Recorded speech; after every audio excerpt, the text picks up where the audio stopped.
The design of planned attacks on buildings inside the U.S. and how operatives were directed to carry them out. That is valuable information for those of us who have the responsibility to protect the American people. He told us the operatives had been instructed to ensure that the explosives went off at a point that was high enough to prevent people trapped above from escaping. He gave us information that helped uncover Al-Qaeda cells' efforts to obtain biological weapons. This is Building 7, a 47-story skyscraper that fell on the afternoon of September 11th. The government says that fire brought it down. However, 1,500 architects and engineers concluded it was a controlled demolition. Over 6,000 of my fellow service members have given their lives. And thousands of my fellow first responders are dying. I'm not a conspiracy theorist. I'm a structural engineer. I'm a New York City correction officer. I'm an Air Force pilot. I'm a father who lost his son. We're Americans, and we deserve... I lost my husband. My son. My uncle. My nephew. September 11th, 2001. Most people don't know a third tower fell that day. The government says fire brought it down. The collapse of World Trade Center 7 was primarily due to fires. I, along with 1,400 other architects and engineers, have found the government's conclusion to be physically impossible. Impossible. We need the truth about what happened that day. Go to rememberbuilding7.org. Why it fell, why it matters, and what you can do.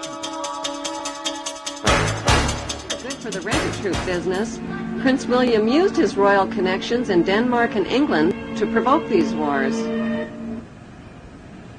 King George III of England rented Hessian soldiers from Mayor Rothschild and Prince William to fight the American colonists. American colonists had already shot down millions of North American Indians whose spears and arrows were helpless against the deadly gunfire. The worst Holocaust in human history occurred not in Nazi Germany, but on American soil.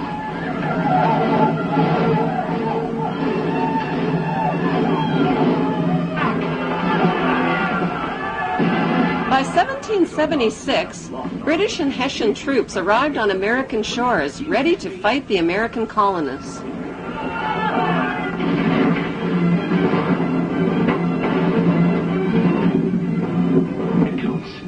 They're preparing for an attack.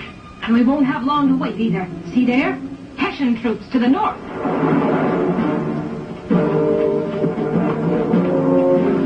Hessian mercenaries. I can't believe the king is paying Germans to come here and kill British colonists.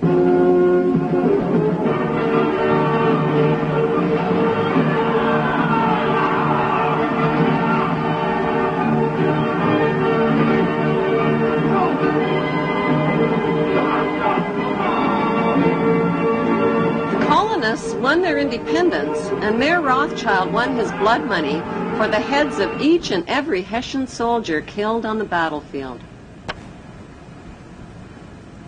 Back in Europe, Napoleon, with his mighty French army, became master of Europe.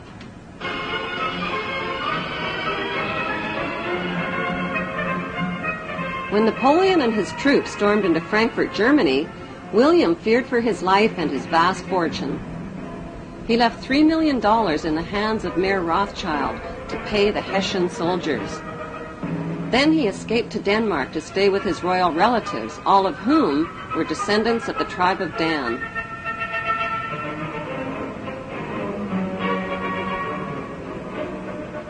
Mayor Rothschild received a stock market tip from his World Revolutionary Network.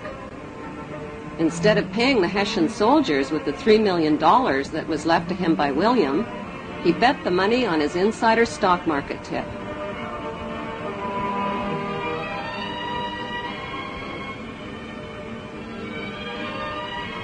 With his new fortune, Mayor Rothschild set up 5 family banks to be run by each of his 5 sons in London, Paris, Naples, Frankfurt, and Vienna. On September 19, 1812, Mayor Rothschild died at the age of 68. He left instructions that the amount of the inheritance must never be made public, that secrecy and ruthlessness must be used in all business practices, and that family members must intermarry with their own blood relatives to keep the family fortune all in the family. All 5 brothers dedicated themselves to their ancestors' world revolutionary dream. That dream was to control the entire world under one world ruler by disarming the nations of the world.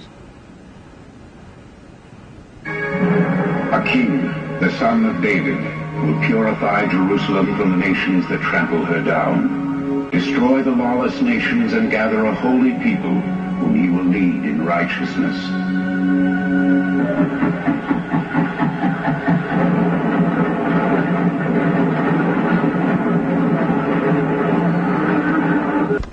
Mayor Rothschild's most successful sons were Nathan, who ran the London Bank, and James, who ran the Paris Bank. Together, they changed the face of history and became known throughout Europe as the Demon Brothers. Their father had given them a detailed New World Order plan for world control. Adam Weishaupt wrote and completed the plan on May 1st, 1776, with Rothschild financing. It was a futuristic plan that would put New World Order members over the next centuries into political power positions. I, George Walker Bush, do solemnly swear. I, George Walker Bush, do solemnly. It was a plan to divide and conquer the nations of the world by provoking wars, then profiting from war loans and from the sale of weapons to both sides. Exhausted by war, terror, and chaos, humanity would eventually bow down to one world ruler and one world army as a solution.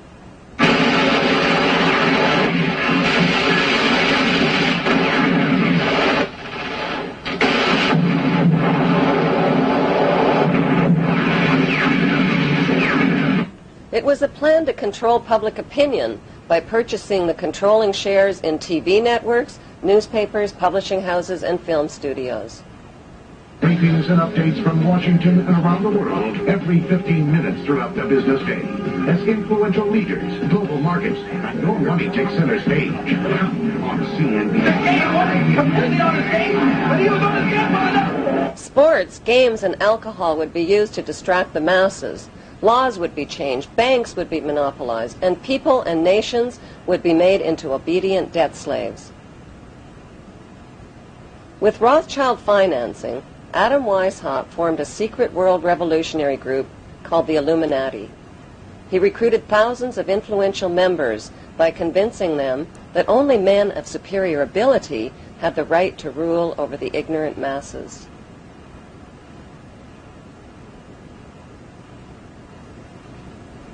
French police exposed the plan when they found documents on an Illuminati courier who was struck by lightning while traveling from Germany to France. The Illuminati was forced underground. They took refuge in the lodges of a secret brotherhood called the Freemasons, who practiced death and rebirth rituals and whose history dates back to the construction of Solomon's Temple.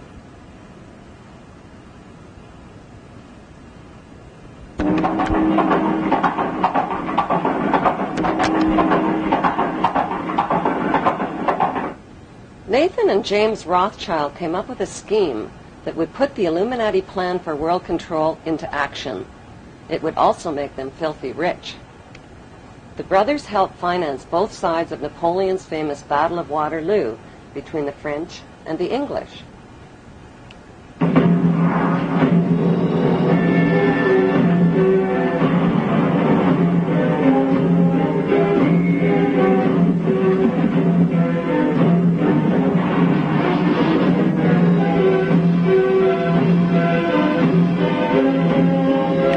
With advanced knowledge of the British victory, Nathan Rothschild spread lies that the British had been defeated, which caused a stock market crash.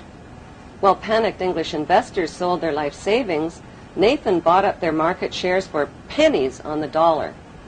When official news of the British victory over Napoleon was announced, the English stock market skyrocketed, and so did Nathan's wealth. In one foul swoop, the Demon Brothers had double-crossed the English masses and taken control of the Bank of England. Flaunting their stupendous wealth, the brothers went on a lavish spending spree. They bought mansions, fashionable clothes, and hosted extravagant parties.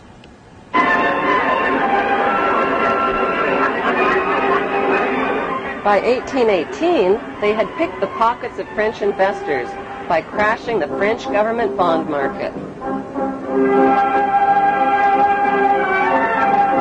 According to plan, the brothers formed the world's first international bank and named it N.M. Rothschild and Sons.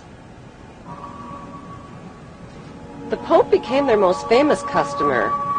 The Catholic Church, which had financed the wholesale slaughter, torture, and looting of hundreds of thousands of Muslims during the Christian Crusades, were now doing business with the Demon Brothers. By 1823, the Rothschilds were guardians of the entire papal treasure and took over the financial operations of the Catholic Church.